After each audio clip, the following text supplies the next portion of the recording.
Jesus favourite വേൾഡിന്റെ വചന കേൾവിയിലേക്ക് എല്ലാവർക്കും സ്വാഗതം.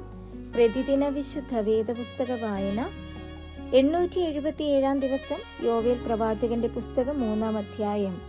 ഞാൻ യഹൂദയുടെയും യെരുശലേമിന്റെയും സ്ഥിതി മാറ്റുവാനുള്ള നാളുകളിലും കാലത്തിലും ഞാൻ സകല ജാതികളെയും കൂട്ടി യഹോശാഫാത്ത് താഴ്വരയിൽ ചെല്ലുമാറാക്കുകയും എന്റെ ജനം നിമിത്തവും എന്റെ അവകാശമായ ഇസ്രായേൽ നിമിത്തവും അവരോട് വ്യവഹരിക്കുകയും ചെയ്യും. അവർ അവരെ ജാതികളുടെ ഇടയിൽ ചിതറിച്ചു എന്റെ ദേശത്തെ വിഭാഗിച്ചു കളഞ്ഞുവല്ലോ. അവരെന്റെ ജനത്തിന് ചീട്ടിട്ടു ഒരു ബാലനെ ഒരു വേശ്യയ്ക്കു വേണ്ടി കൊടുക്കുകയും ഒരു ബാലയെ വിറ്റ് വീഞ്ഞു കുടിക്കുകയും ചെയ്തു. സോരും സീദോനും സകല ഫെലിസ്തീൻ പ്രദേശങ്ങളുമായുള്ളവേ, നിങ്ങൾക്ക് എന്നോട് എന്ത് കാര്യം?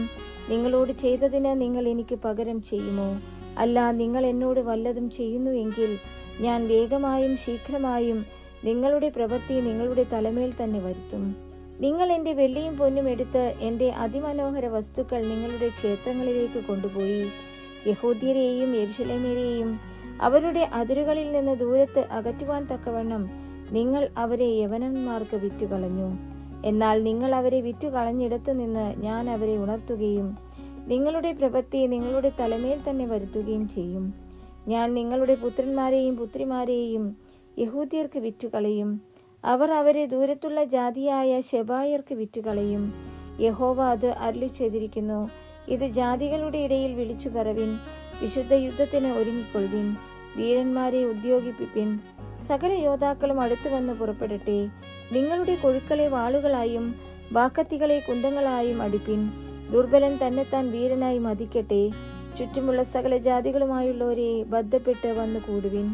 യഹോവേ, അവിടേക്ക് നിന്റെ വീരന്മാരെ ഇറങ്ങുമാറാക്കണമേ. ജാതികൾ ഉണർന്ന് യഹോശാഫാത്ത് താഴ്വരയിലേക്ക് പുറപ്പെടട്ടെ.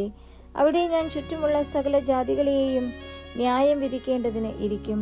അരിവാളിടുവിൻ, കൊയ്ത്തിന് വിളഞ്ഞിരിക്കുന്നു. വന്നു ചവിട്ടുവിൻ, ചക്കു നിറഞ്ഞിരിക്കുന്നു. തൊട്ടികൾ കവിഞ്ഞിരിക്കുന്നു, അവരുടെ ദുഷ്ടത വലുതല്ലോ. വിധിയുടെ താഴ്വരയിൽ അസംഖ്യ സമൂഹങ്ങളെ കാണുന്നു. വിധിയുടെ താഴ്വരയിൽ യഹോവയുടെ ദിവസം അടുത്തിരിക്കുന്നു. സൂര്യനും ചന്ദ്രനും ഇരുണ്ടുപോകും, നക്ഷത്രങ്ങൾ പ്രകാശം നൽകുകയുമില്ല. യഹോവ സിയോനിൽ നിന്ന് ഗർജിച്ച് യെരുശലേമിൽ നിന്ന് തന്റെ നാദം കേൾപ്പിക്കും. ആകാശവും ഭൂമിയും കുലുങ്ങിപ്പോകും. എന്നാൽ യഹോവ തന്റെ ജനത്തിന് ശരണവും ഇസ്രായേൽ മക്കൾക്ക് ദുഃഖവും ആയിരിക്കും. അങ്ങനെ ഞാൻ എന്റെ വിശുദ്ധ പർവ്വതമായ സിയോനിൽ വസിക്കുന്നവനായി നിങ്ങളുടെ ദൈവമായ യഹോവ എന്ന് നിങ്ങൾ അറിയും. യെരുശലേം വിശുദ്ധമായിരിക്കും. അന്യജാതിക്കാർ ഇനി അതിൽ കൂടി കടക്കുകയുമില്ല. അന്നാളിൽ പർവ്വതങ്ങൾ പുതുവീഞ്ഞു പൊഴിക്കും, കുന്നുകൾ പാലൊഴുക്കും. യഹൂദയിലെ എല്ലാ തോടുകളും വെള്ളം ഒഴുക്കും. യഹോവയുടെ ആലയത്തിൽ നിന്ന് ഒരു ഉറവ് പുറപ്പെട്ട് ശിത്തീം താഴ്വരയെ നനയ്ക്കും. യഹൂദ ദേശത്ത് വെച്ച് കുറ്റമില്ലാത്ത രക്തം ചൊരിഞ്ഞ് അവരോട് ചെയ്ത സാഹസം ഹേതുവായി മിസ്രയീം ശൂന്യമായി തീരുകയും ഏദോം നിർജ്ജന മരുഭൂമിയായി ഭവിക്കുകയും ചെയ്യും. യഹൂദയ്ക്കോ സദാകാലത്തേക്കും യെരുശലേമിന് തലമുറ തലമുറയോളവും നിവാസികൾ ഉണ്ടാകും. ഞാൻ പോക്കിയിട്ടല്ലാത്ത അവരുടെ രക്തപാതകം ഞാൻ പോക്കും. യഹോവ സിയോനിൽ വസിച്ചു കൊണ്ടിരിക്കും.